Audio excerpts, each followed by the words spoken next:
kita telah melihat krisis yang telah Martin Luther alami, seperti yang saya katakan dalam bentuk siklus setiap 5 tahun, 1505, 1510.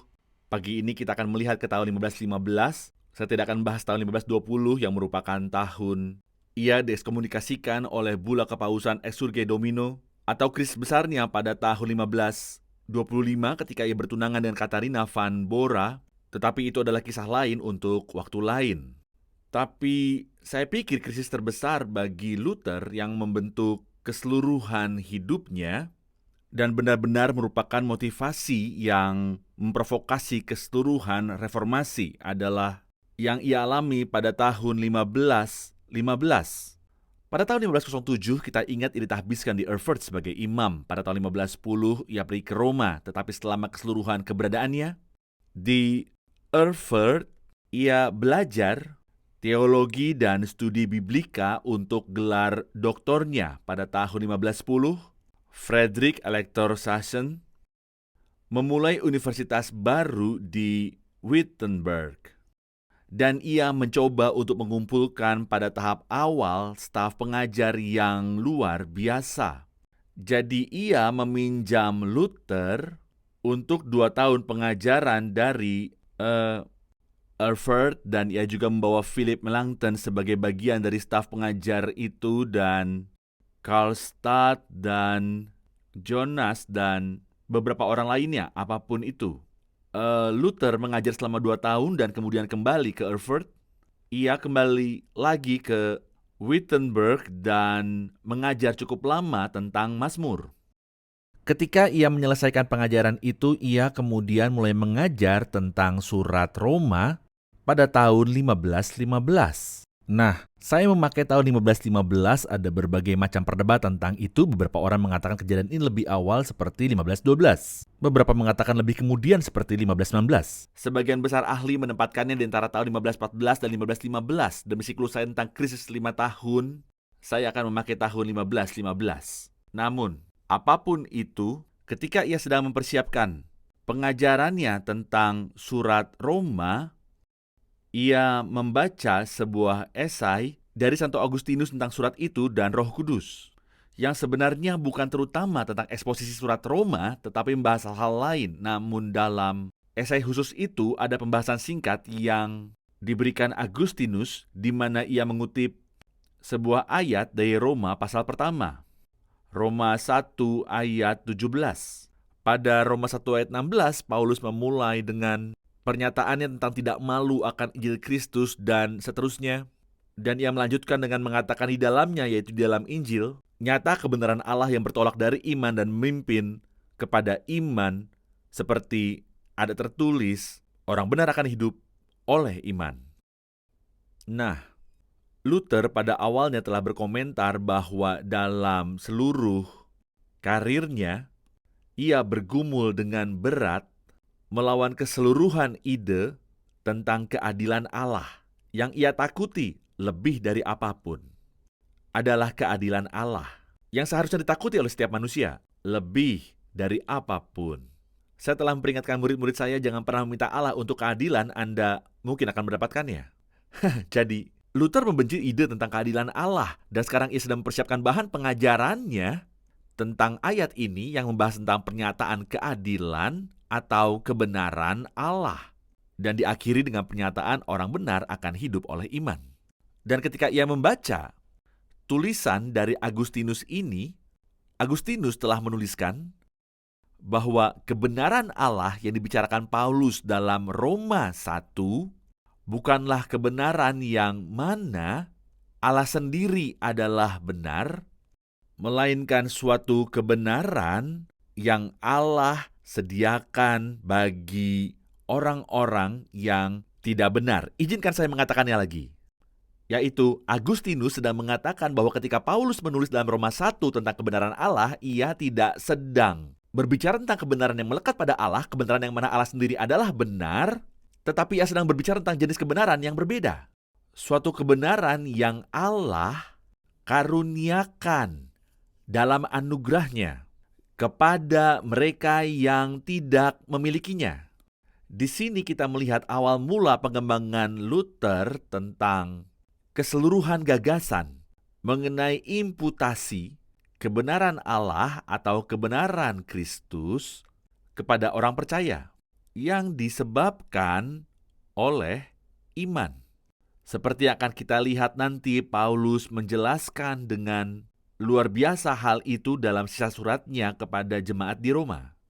Tetapi ide imputasi yaitu bukannya kita pada dasarnya benar, melainkan Allah memperhitungkan sebagai kebenaran semua orang yang menempatkan kepercayaan mereka kepada Kristus, karena ketika mereka menaruh kepercayaan mereka di dalam Kristus, kebenaran Kristus ditransfer atau diperhitungkan atau diimputasikan kepada orang percaya melalui iman. Dan untuk ini adalah penemuan besar Luther. Ia berkata, ketika saya mengerti bahwa kebenaran yang Paulus bicarakan di surat Roma, pintu surga terayun, terbuka, dan saya berjalan melewatinya. Dan ia melihat ini sebagai momen pertobatannya, sebagai penemuannya tentang anugerah yang menyelamatkan. Setelah semua penderitaan yang ia alami dan semua cara lain di mana ia berusaha untuk mendapatkan kedamaian dengan Allah dan tidak pernah mencapainya, tiba-tiba ia berkata bahwa ia dilahirkan kembali. Dan ia sekarang merasa damai dengan Allah seperti yang dijelaskan Paulus dalam Roma 5. Sehingga sekarang Anda dapat memiliki semacam pemahaman secara eksistensial tentang apa artinya ini bagi Luther, yang membuatnya mampu berdiri melawan badai kritik dan permusuhan terhadapnya dari dunia dan dari gereja dan dari orang-orang bahkan di universitasnya sendiri pada awalnya. Jadi ia dapat berdiri teguh karena pengalaman keselamatannya. Ia tidak akan menukar atau menegosiasikan itu dengan atau untuk apapun. Jadi ia mengatakan bahwa penemuan itu kemudian membuatnya membaca ulang Mazmur dengan cara yang berbeda, mengubah seluruh pemahamannya tentang Mazmur. Ia mulai melihat pembenaran oleh iman di hampir setiap halaman Alkitab sepanjang Perjanjian Baru, dan sekarang perikop-perikop ini akan sangat jelas terlihat dan mengkonfirmasi apa yang merupakan pemahamannya dan pemahaman Agustinus sebelumnya tentang Roma pasal 1. Jadi di sini kita dapat mengatakan bahkan sebelum ada kontroversi umum reformasi atau benih-benih reformasi itu sudah ditaburkan dalam pengalaman pribadi Luther.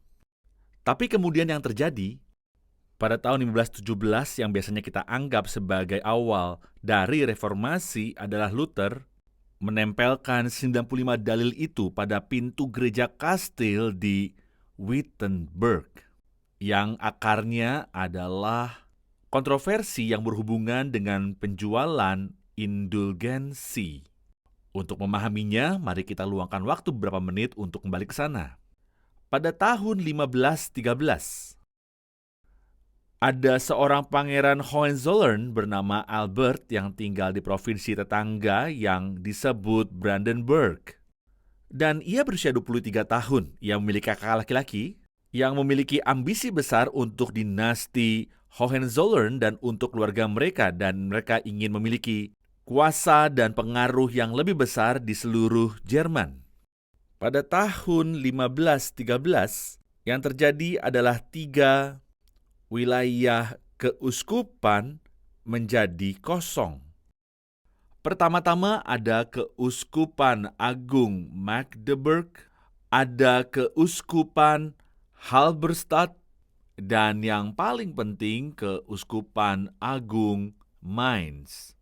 Siapapun yang menjadi Uskup Agung Mainz secara praktis menjadi Paus Jerman. Maksud saya ini adalah tempat otoritas gerejawi tertinggi di seluruh negara itu.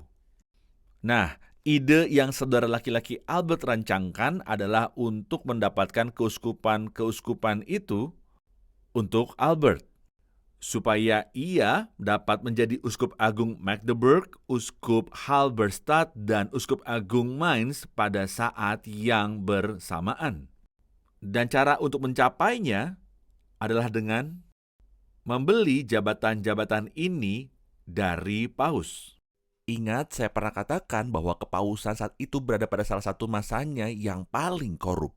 Ada Julius II yang adalah seorang paus Borgia diikuti oleh Leo ke-10 yang mengekskomunikasikan Luther dan ia adalah seorang paus Medici. Sementara itu, praktik simoni sudah meluas sekarang. Simoni adalah dosa yang dikecam dalam Perjanjian Baru. Ketika Anda ingat, Simon Magus melihat karya mujizat para rasul dan ingin membeli Roh Kudus. Anda ingat itu dari Petrus, dan Petrus berkata, "Binasalah kiranya uangmu itu bersama dengan engkau," yang merupakan cara sopan untuk mengatakan, Anda dan uang Anda pergilah ke neraka. Kita tidak melakukan kesepakatan ini. Jadi hal itu disebut simoni karena adalah Simon Magus yang mencoba membeli kuasa Roh Kudus. Maka praktik penjualan jabatan gereja ini menyebar luas saat ini dalam sejarah. Dan tentu saja Albert mencoba memanfaatkannya. Sekarang selain larangan biblika terhadap praktik simoni, Anda juga memiliki larangan gerejawi dalam hukum kanonik di Roma. Pertama, Anda tidak diizinkan untuk menjabat lebih dari satu keuskupan pada saat yang sama. Dan Albert menginginkan 3. Kedua, ia terlalu muda untuk dikuduskan sebagai uskup karena ia baru berusia 23 tahun. Tetapi yang penting bagi paus uang yang berbicara. Maka terjadilah negosiasi antara perwakilan Albert dan Albert sendiri dengan paus, dan ia dapat mengamankan ketiga keuskupan itu, 2 keuskupan agung dan 1 keuskupan biasa. Dan total biayanya adalah sekitar $250.000. Nah, saat datang untuk membeli jabatan-jabatan ini, ia terlibat dalam sedikit negosiasi dengan paus. Misalnya sehubungan dengan keuskupan agung Mainz, harga yang sedang berlangsung adalah 12.000 dukat dan emas. Dan selain itu, paus menginginkan dari Albert tambahan 12.000 dukat, dan ia berkata, "Mari kita mengadakan kesepakatan di sini." Ia berkata, "Tidak, saya akan menawarkan 7.000, 1 untuk masing-masing dari 7 dosa mematikan."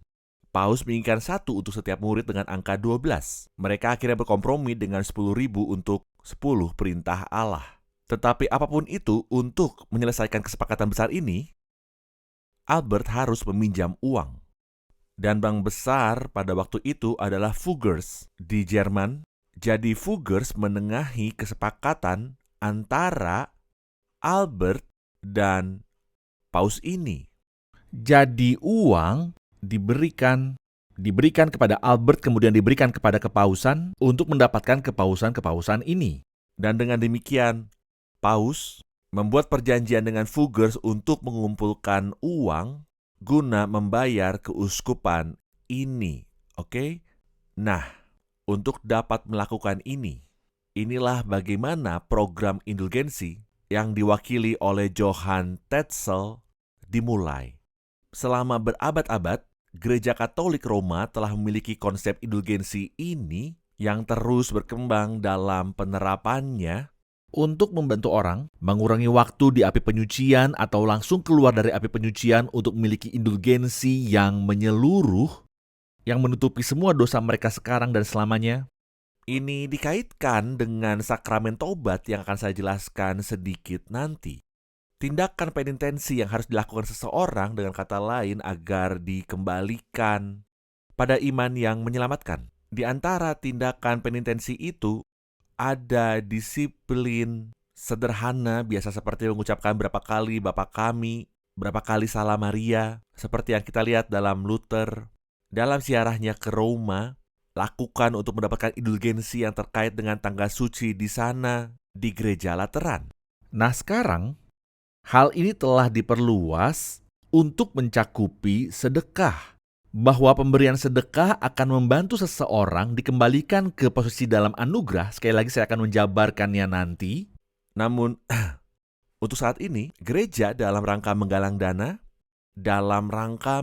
dana untuk penyelesaian pembangunan gedung Santo Petrus yang telah dimulai Julius II dan yang berakhir dengan kehabisan dana dan kemudian fondasinya ditumbuhi rumput liar.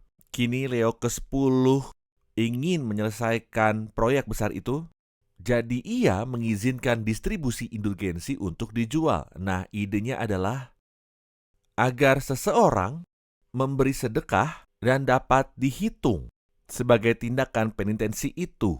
Sedekah itu harus diberikan dengan tulus dan dari hati. Gereja menghindari ide yang kasar tentang membeli keselamatan. Keselamatan bukan untuk dijual. Kira-kira begitu. Tetapi, indulgensi berlaku jika hati itu benar, dan seterusnya. Jadi, dengan kesepakatan antara Albert, Paus, dan para bankir Fugger, kita memiliki keseluruhan indulgensi ini, penugasan khusus tentang indulgensi ini, di mana Tetzel ditugaskan dari Roma untuk pergi ke provinsi-provinsi Jerman dan membawa bula kepausan yang mengumumkan program indulgensi baru ini. Nah, Tetzel adalah seorang salesman yang hebat. Ia tidak begitu jujur, tetapi ia sangat sukses. Dan penjualan indulgensi ini dipenuhi dengan kemeriahan dan arak-arakan berminggu-minggu sebelum rohaniawan perwakilan Paus datang ke kota atau desa tertentu. Seorang utusan akan dikirim dan berkata bulan depan pada hari tertentu dan pada hari tertentu, pada hari itu perwakilan Paus akan berada di sini dan indulgensi akan tersedia bagi Anda jika Anda memberikan sedekah yang diperlukan untuk indulgensi itu. Dan mereka bahkan memiliki skala untuk menentukan berapa harga sebuah indulgensi untuk seorang bangsawan dibandingkan atau dikontraskan untuk seorang petani. Dan setiap pedagang yang berbeda memiliki tingkatan yang berbeda, apapun itu. Mereka akan mengirim pesan terlebih dahulu, kemudian ketika hari indulgensi itu akan tiba, akan ada prosesi suci yang besar di mana bula kepausan, dokumen ini akan dibawa di atas bantal bersulam emas atau bantal beludru, diarak seperti sirkus yang datang ke kota, dan semua orang akan bergegas ke alun-alun kota dan mengantri dan melakukan pembayaran untuk mendapatkan indulgensi bagi sanak saudara mereka, dan seterusnya. Di sana kita tidak tahu apakah ini kebenaran atau legenda. Dikatakan bahwa Tetzel menggunakan slogan setiap kali sebuah koin berdering di dalam wadah, satu jiwa melompat dari api penyucian. Idenya adalah jika Anda membeli indulgensi, Anda bebas dari masalah. Ini terjadi di seberang perbatasan dari tempat tinggal Luther, tetapi hal itu begitu populer dan orang-orang begitu bersemangat tentang hal itu, sehingga orang-orang dari jemaat Luther pergi ke perbatasan, mengambil manfaat dari penjualan indulgensi dari Tetzel. Mereka akan kembali ke Wittenberg dengan dokumen indulgensi mereka dan berkata, lihat semua dosa-dosaku telah diampuni. Dan Luther yang sekarang adalah seorang pastor merasa ngeri karena ia tahu beberapa dari orang-orang ini adalah orang-orang tidak bermoral dan orang-orang kafir yang sepenuhnya sekuler yang memegang dokumen indulgensi ini. Dan karena itu keluar dari kepedulian pastoralnya. Maka ia ingin membicarakan masalah ini dengan rekan staf pengajar di Universitas Wittenberg. Nah, untuk bisa melakukan diskusi akademis, Anda akan mencantumkan dalil-dalil untuk dibahas dalam kolokium ilmiah, bukan untuk konsumsi publik. Itulah sebabnya Luther menulisnya dalam bahasa Latin. Ia menulis 95 dalil-dalil ini, menempelkannya di pintu gereja di Wittenberg, dan mengundang seluruh staf pengajar yang lain untuk mendiskusikan indulgensi dan keseluruhan sistem yang terkait dengannya. Nah, beberapa siswa yang kreatif melihatnya dan kagum dengan dalil-dalil tersebut tanpa sepengetahuan atau seizin Luther. Mereka mengambil dalil-dalil dalam bahasa Latin ini, menerjemahkannya ke dalam bahasa Jerman, dan karena mesin cetak Gutenberg yang baru ditemukan, mereka dapat menduplikat dalil-dalil itu, dan dalam waktu 14 hari, 2 minggu, dokumen-dokumen itu, dalil-dalil itu ada di setiap desa, kota, dan dusun di Jerman. Dan sekarang menjadi api liar. Orang-orang mengatakan itulah saatnya semuanya dimulai. Karl Barth merenungkannya, berkata Luther tidak berniat menjadikan ini masalah publik yang besar. Ia akan mendiskusikannya hanya dengan rekan-rekannya. Tetapi metafora yang digunakan Barth adalah, katanya, itu seperti seorang buta yang menaiki tangga di menara lonceng dan ia kehilangan keseimbangan dan ia mengulurkan tangan dalam kegelapan dan ia meraih benda pertama yang bisa ia pegang, dan itu adalah tali untuk lonceng gereja. Tiba-tiba bel gereja mulai berdering dan membangunkan semua orang di kota. Dan itu adalah hasil dari dalil-dalil itu. Maka bukan hanya Jerman yang bergejolak, tetapi perbincangan tentang dalil-dalil itu kembali dengan sangat cepat kepada Tetzel dan kepada Albert. Dan baik Albert maupun Tetzel melaporkan kejadian 95 dalil ini kepada Leo ke-10 di Roma. Dan ia mengabaikannya begitu saja sebagai seorang biarawan mabuk di Jerman, siapa peduli atau semacamnya. Namun hal ini terus meningkat dan meningkat sampai akhirnya Luther dibawa ke pertemuan perwakilan-perwakilan tertinggi kerajaan di Worms pada tahun 1521, di mana dipanggil untuk menarik kembali dalilnya, dan ia berkata, Anda minta saya untuk menarik kembali, Anda minta saya untuk menjawab non cornutum tanpa ribut-ribut. Saya tidak dapat menariknya kembali kecuali saya diyakinkan oleh kitab suci atau oleh alasan yang terbukti.